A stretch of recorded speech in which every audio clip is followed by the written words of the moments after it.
This podcast is intended for mature audiences. Listener discretion is advised.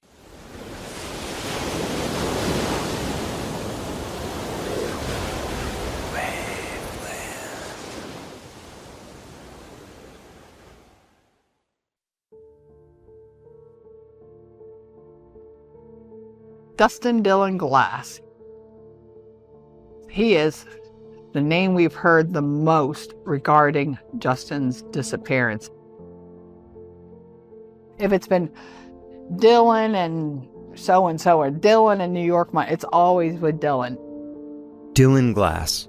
That dreadful name that Erica has heard for so many years, the name that belongs to the man that might have taken her son's life, is now speaking publicly for the first time about Justin Gaines and what he says happened. You want the truth about that? With you, I'm going to give you all the way the truth. I'm going to give you 100% the truth, man.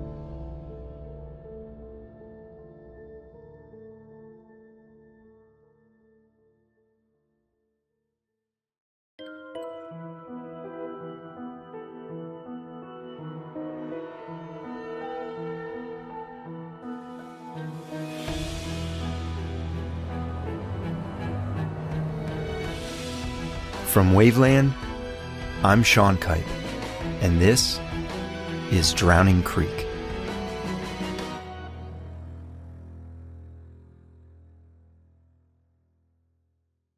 So listen. So I got your letter, right? Man, for a long time I've sat here and watched the world talk bad about me, man. I've never really been just a good guy. You know, I accept that. But listen, enough is enough sometimes, man. Like, I'm paying my dues. I deserve to be in prison for what I did do. I shot a house up, and I got arrested, and I'm guilty of that. Cool. I accept it. I've changed my life. I'm not on drugs. I'm no longer a gang member. I've been gone 10 years, and I ain't hurt nobody in this place. These hillbillies, man, they would rather believe a lie than the truth. With me, the things that I'm going to give you and show you, I'm going to have proofs to. There's a lot of things that people don't know. There's a lot of things that people ain't heard. I need you to be open-minded. When I sent Dylan Glass a letter last June asking him to speak with me on the record, I'd really just begun investigating Justin's case. He's incarcerated at Coastal State Prison in Savannah, Georgia, for charges unrelated to this case. I wanted to know who this guy really is and hear directly from him. Was he involved in Justin's disappearance and even his death? I figured it'll take a while to hear back from this guy, if he does even respond at all. 2 weeks later, I was on the phone with him, and he was more than willing to talk to me. For the first time, Glass told me, he was finally going to lay the whole truth out for the world to hear. But truth, as I would learn, can be quite subjective.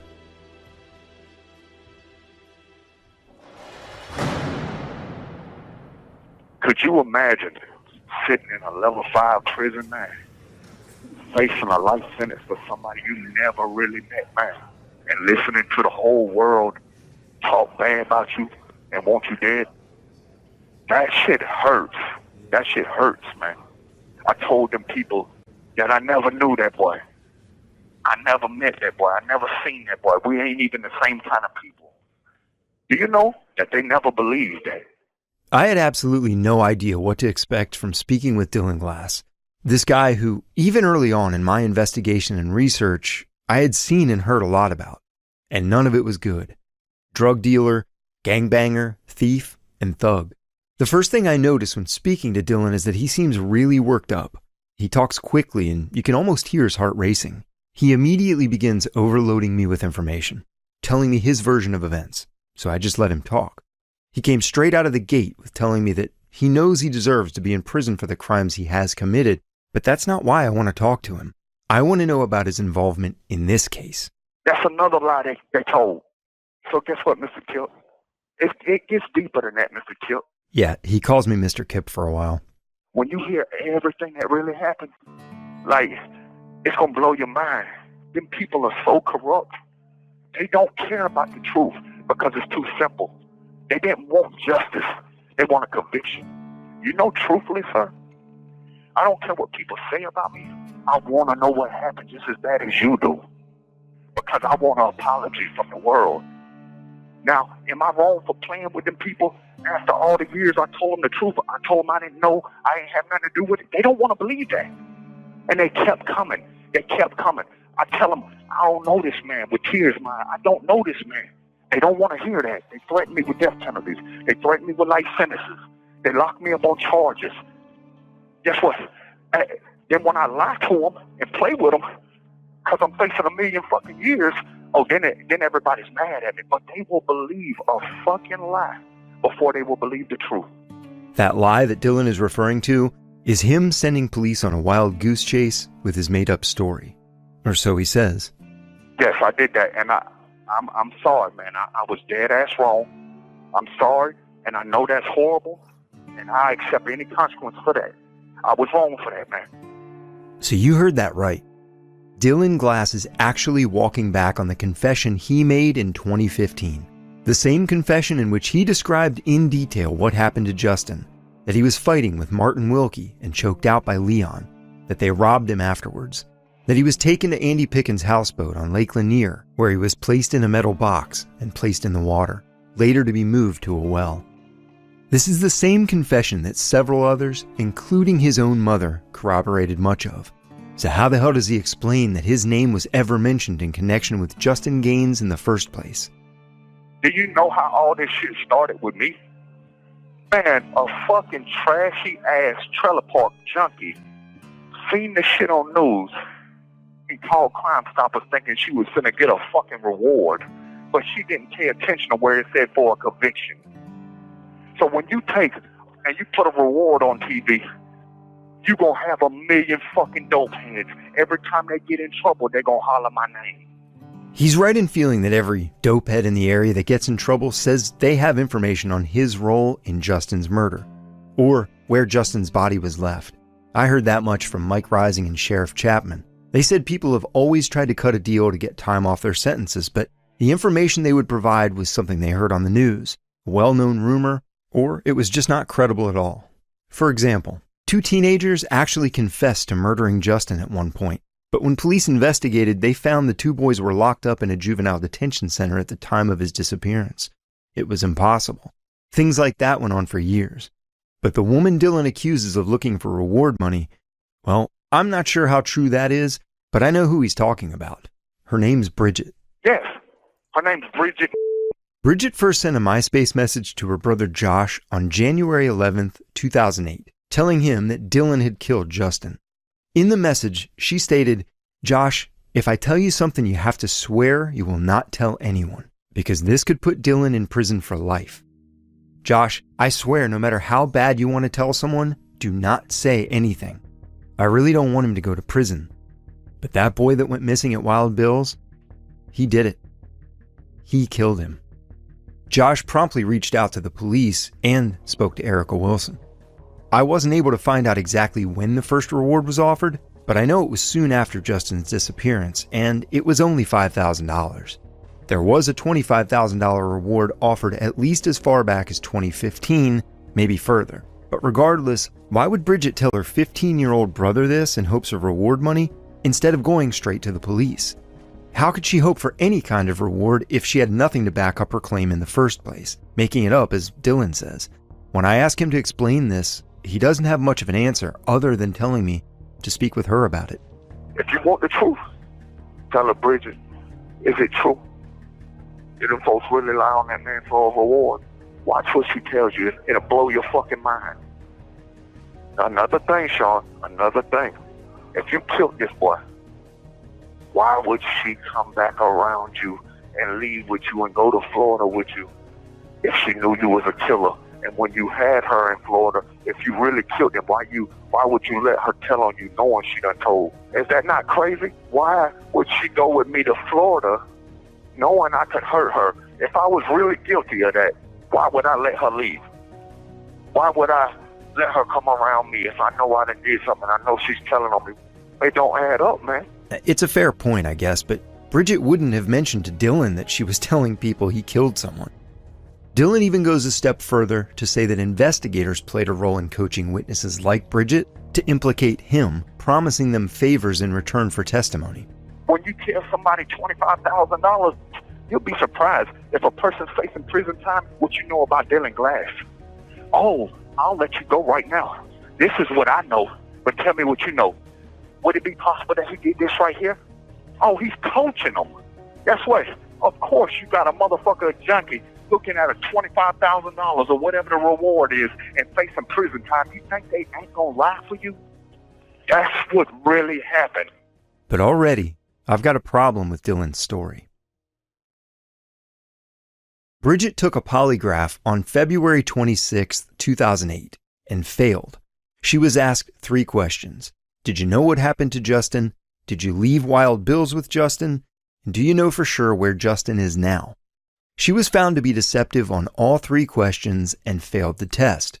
And yes, polygraphs aren't 100% reliable, they're just a tool used by law enforcement. But there were 6 experienced investigators present when the interview and test were conducted, and all 6 agreed she was lying. Dylan told me that investigators were coercing witnesses. That's why so many people said he was involved. He accuses one person in particular of this, former Gwinnett County investigator Carl Sims. Colonel Sims locks people up for charges, and then he forces coerced statements and tries to tell them he knows I killed somebody, and he coaches them along and tries to give them fake promises. And he has a history of doing this from Los Angeles. I got that too. I'll give you that too, where he did this multiple times. And he left Los Angeles and came to Georgia and did the same thing to me. I can't speak to whether Sims ever coerced statements from anyone related to Justin's case, but Dylan is right that Sims got into a bit of trouble in Los Angeles for tactics his department used while serving as a narcotics officer there in the late 80s. In 1988, a highly scrutinized drug raid took place at 39th Street and Dalton Avenue in one of Los Angeles' most crime-riddled neighborhoods. The raid was part of Operation Hammer, a large-scale attempt to crack down on gang violence in the city, which was launched the year prior. The city did have a real issue with drugs, crime, and gangs, but overly aggressive tactics would come to a head on August 1st of that year. Officers participating in the raid on 4 apartment buildings on the corner of 39th and Dalton were instructed to, quote, hit the apartments hard, to level them, and to leave them uninhabitable. More than 80 officers participated in the raid, and some took the orders literally, because Internal Affairs reports would later document 127 acts of vandalism by the officers with an axe and battering rams. The connection to Carl Sims? His name was on the search warrant. I could find no evidence, though, that Carl Sims is one of the officers accused of treating any of the 39th and Dalton residents in such a way. So does Dylan Glass have any ground to stand on with his accusations? I don't know. I've heard Sims is a top-notch investigator, but he has an old-school style that not everyone cares for. But what I do know is that Dylan Glass confessed to his role in Justin's death and is now recanting it. The whole situation, in the end, when everything comes out, the only thing I'm guilty of is fucking playing with them people, man, and lying to them because they played with me. I'm wrong for that. I'm not facing 125 years no more trying to lie to get myself out of trouble, man. I still got time. I don't care no more. I want peace, man. I want closure with them people. I want the world to know, hey, that boy didn't kill that boy for real.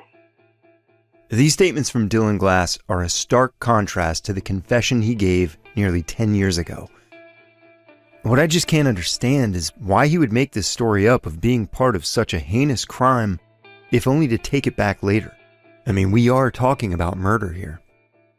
I only was mad at them because they didn't believe the truth, and they kept trying to destroy me for nothing.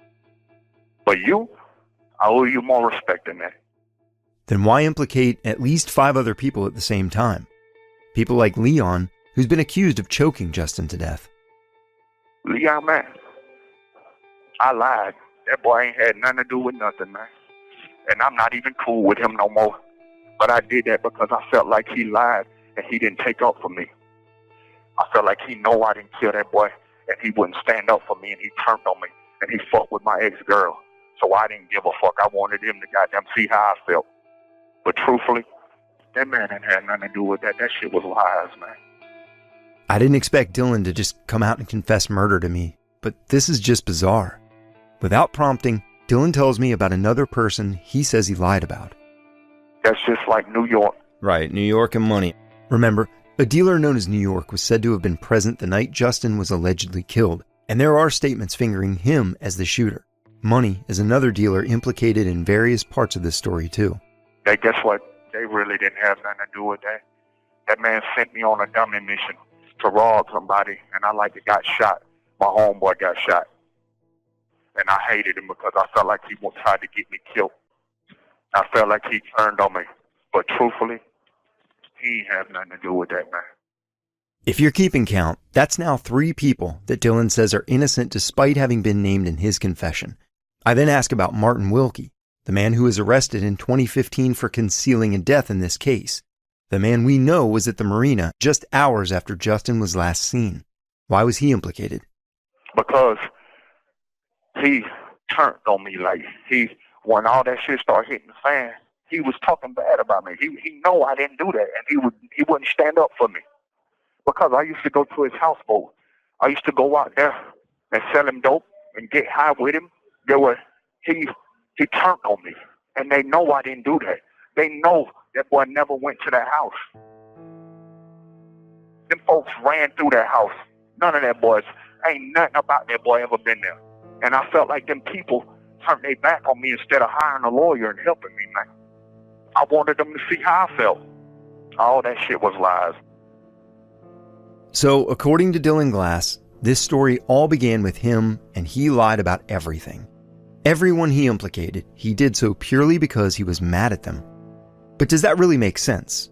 If you're innocent of murder, why would you ever tell authorities that you were involved in any way under any circumstances? And why would all of these other people suddenly turn on him and him alone? Why single him out?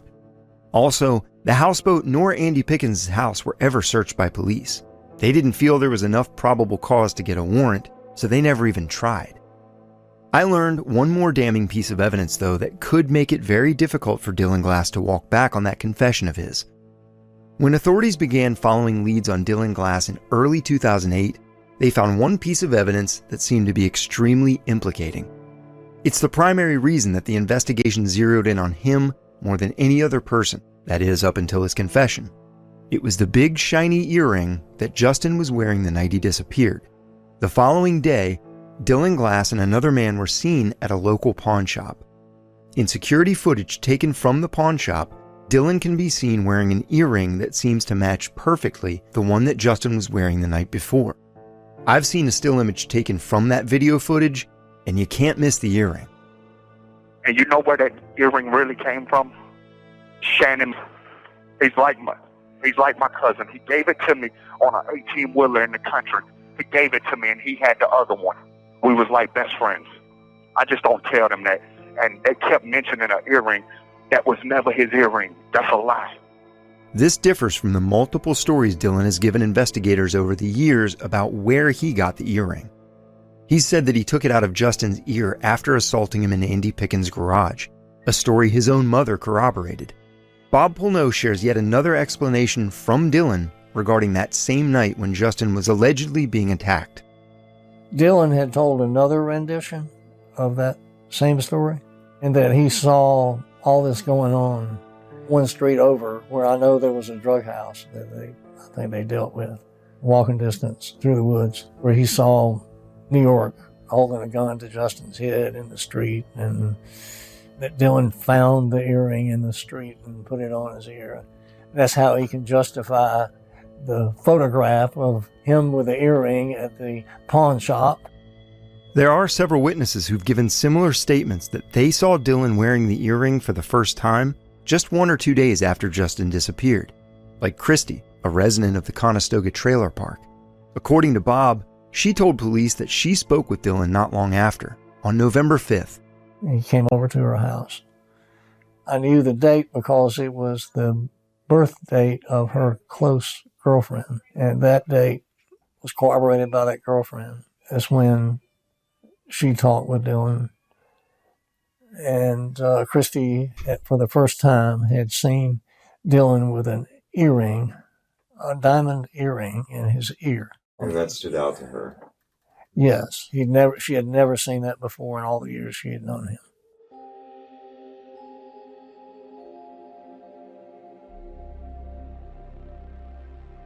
Dylan's girlfriend, or one of them at the time, Rebecca, told police the first time she saw the earring was when he returned from the pawn shop on the afternoon of Friday, November 2nd. But given these statements and numerous explanations from Dylan, while it does seem to tie him to Justin, there's no way for me to tell what's true and what's not. At least not yet. Are you aware of that they ran DNA on that? And none of his DNA on there, right? Why they ain't tell the world that boy's DNA was not on that fucking earring? Police obtained a warrant for the earring, which Dylan was wearing when he was arrested in late November of 2007 on a drug charge. It was later tested but did not contain Justin's DNA. It did contain Dylan's, of course, as well as that of an unidentified person. So that lends credibility to Dylan's claim. But is it possible that the earring was just cleaned, removing Justin's DNA? Or could a new testing method like touch DNA provide different results? It was tested for touch DNA. So that kind of washes that potential out. And the DNA they took off of the earring has been used up. There's nothing else to go for. Even with further DNA testing off the table, I still have a feeling that earring could play a big role in this story.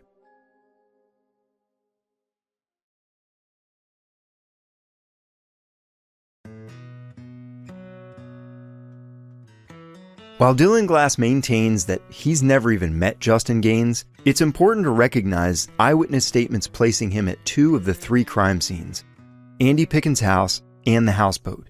So far, Bridget, Christy, and Justin's college roommate Chris have all been elusive in confirming details.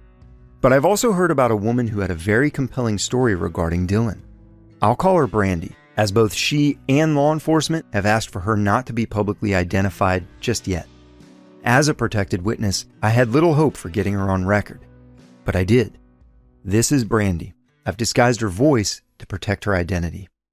I've tried to read about it through all the years to see if they've ever come up with anything solid. And it seems like all the leads they've ever got turned into nothing. That's a common theme among people I've talked to about this case so far.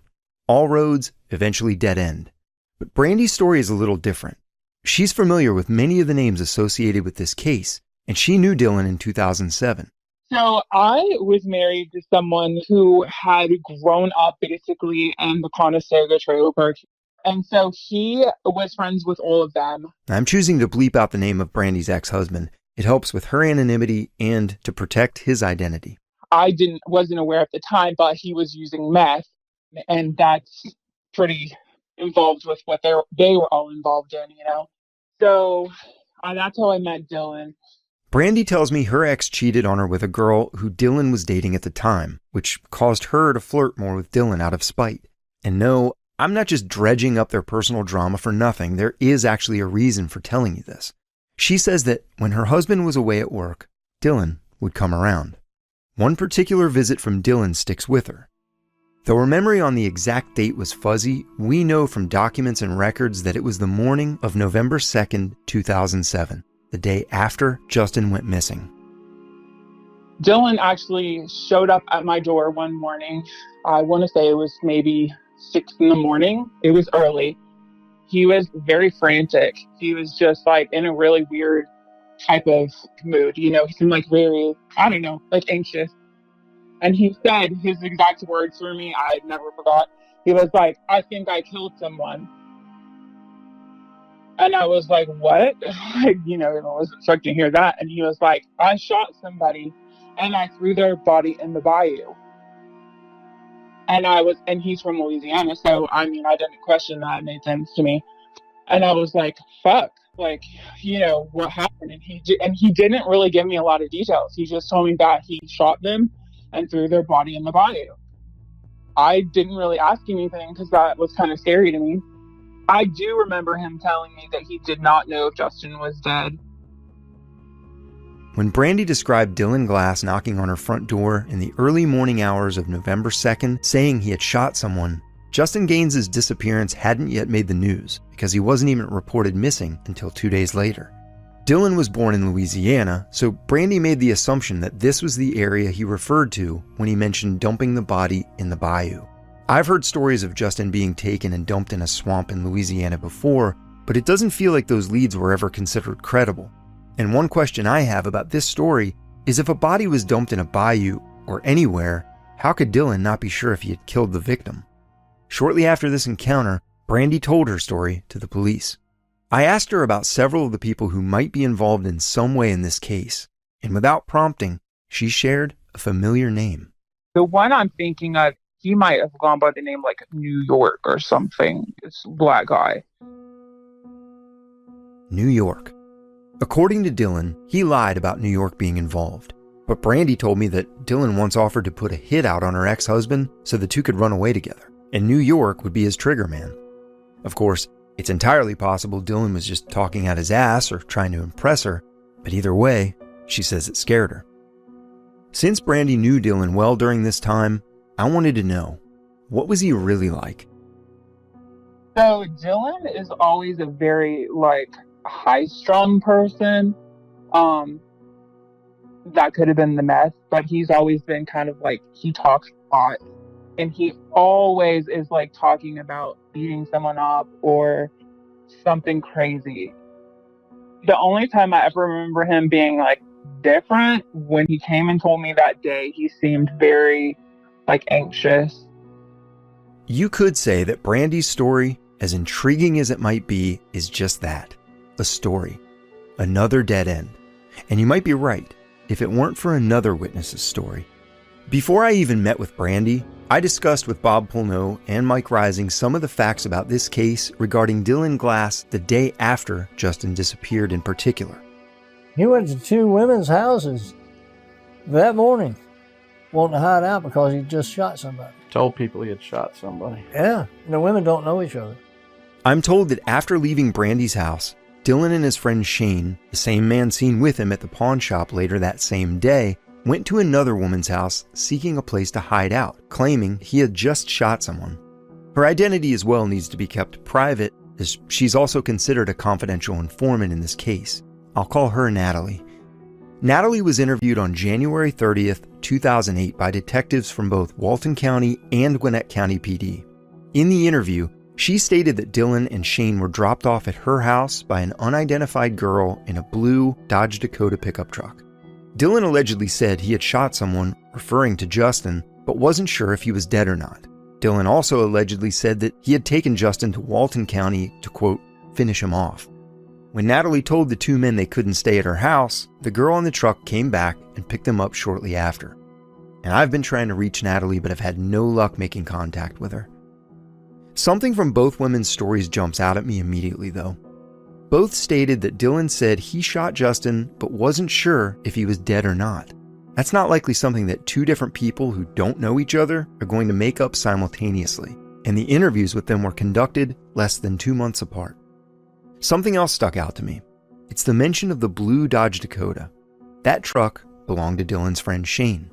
I am positive, I don't have any proof, but I am positive that Shane is involved in that Justin Gaines missing as well. What makes you say that? Because Shane was Dylan's best friend, and it was in 2000, I want to say the beginning of 2008. I came to Lake Lanier. I stayed on the boathouse with his mom, and all of his communications were a lot of things about Shane. They were very whispery about a lot of stuff. And I just, I think after that, he just kind of cut communication with me. And I felt that it was because, people knew that I talked to the police or whatever. The strange behavior Brandy noticed between Dylan and Shane set off alarm bells. And maybe for good reason, because he would end up being a suspect too. Shane was, according to witnesses, seen with Dylan the night Justin disappeared, and he was at the pawn shop where Dylan wore an earring thought to be Justin's. I'm told he was a regular at Andy Pickens' house and at parties on his houseboat. Bob Pulneau caught up with Shane in a parking lot years ago. Catching Shane off guard, he interviewed him. I do, because I'm getting tired of all this. Yeah. Be honest with you, straight up, Dylan Glass didn't have nothing to do with that boy's disappearance. I was with him at the time. I was at his mother's with him. Okay. I know for a fact he did. Supposedly the boy, last time he was seen was 2 a.m. in the morning. On November 2nd is what I was told. Right. We was at his mother's house. Okay. That night, the next day, we went to the pawn shop at 2:05 p.m. He pawned the ladder and stuff, and we was at his mother's house with him at that time. He didn't have nothing to do with this, and they keep hounding him, and they own him like he did, but he didn't. The boy didn't have nothing to do with this. I told the police they're barking up a tree with no coon in it. Believe me, if I just to put an end to all this, if I heard anything or knew anything, I'd come forward with it. Okay. And that's, on God. You know what I mean? Right. But I don't know anything. And I know Dylan didn't have anything to do with it. But his friends might always have your back. It seems not everyone is so devoted. So Shane was recently arrested for a completely different crime unrelated to anything that has to do with this case. He was in our jail while they were going through his phone looking for evidence from this other case. I found text messages that were sent in 2021 when Dylan's brother Justin was arrested here in Walton. He was contacting his girlfriend at the time, basically was mad at Dylan, and he was like, when I get out of here, I'm going to contact Justin Gaines' mama. I'm tired of these guys. I'm going to spill the beans on everybody. And she freaked out and was contacting Shane, telling him Justin's saying he's going to go talk to Justin Gaines' mom. That was the only message about that. But the thing was, to me, why are they so concerned about Justin Glass talking to Justin Gaines' mom if they didn't do something?